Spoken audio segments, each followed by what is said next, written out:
Now, one of the things that a lot of our participants, our community members, say that they do struggle with, and I know that I struggle with it because it's always there. And I know a lot of other really well-known online business people, entrepreneurs say the same thing. And that is that they have what we call imposter syndrome, which is that there's just this sneaking feeling, this sinking sensation in the pit of your stomach that, look out, eventually they're going to figure out that you're a fraud, that you really don't know what you're talking about, and that eventually somebody's going to find that out and you're going to be exposed. Can you just talk a little bit about that? What is imposter syndrome in terms of how you see it, and how does it play out? Yeah, sure. So yeah, absolutely. I think we're all familiar with what's become quite a common term, imposter syndrome.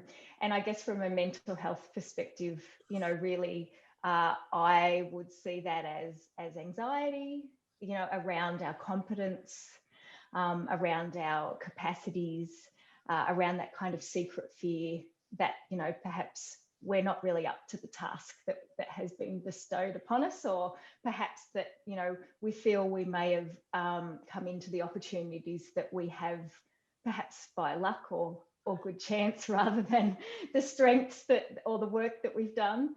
And so I really think it is, about the way that our unhelpful self-beliefs and our unhelpful thinking and perhaps our actions kind of creep in and sabotage us, I guess, in some ways. The ways in which, I guess, those automatic, sometimes unknown thoughts that, or unrecognized automatic thoughts that we have in our mind, kind of come in and remind us of all the things that we think that we can't do or we don't know, rather than focusing on, our strengths and the things that we can. So from a mental health perspective, that's really how I conceptualize imposter syndrome, and the way that, we bring it into our workplace. Yes, yeah, that resonates with me. It's interesting that you're talking about the whole concept of what you said were unhelpful self-beliefs. I've heard those, I've heard that, that's very common, but I've heard it referred to as like limiting beliefs. And limiting beliefs, they limit what you can do because they are unhelpful self-beliefs that stop you making progress.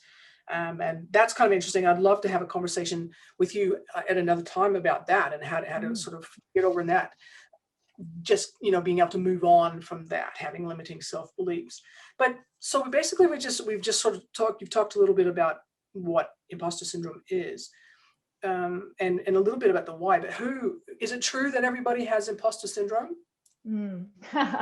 Yeah, look, I think we all have a little bit of it, but at what point does it switch from, I guess, wondering about whether we're capable to a full-blown imposter syndrome? It's certainly not a diagnosis, but it is, a term that we use for that anxiety. Look, I do think it is very helpful here to just stop and mention that there has been research, certainly among psychologists, and I have no doubt it would apply to the wider community, that a little bit of anxiety is a good thing, because it keeps us on our toes, it keeps us self-reflective, it keeps us checking in that we do actually know what we're doing, and we do a good job. So I think the first thing to say is that we don't want to kind of write off, anxiety as a bad thing generally. But what we want is a small amount of anxiety that motivates us rather than overwhelms us. And there's a thing in psychology called a window of tolerance.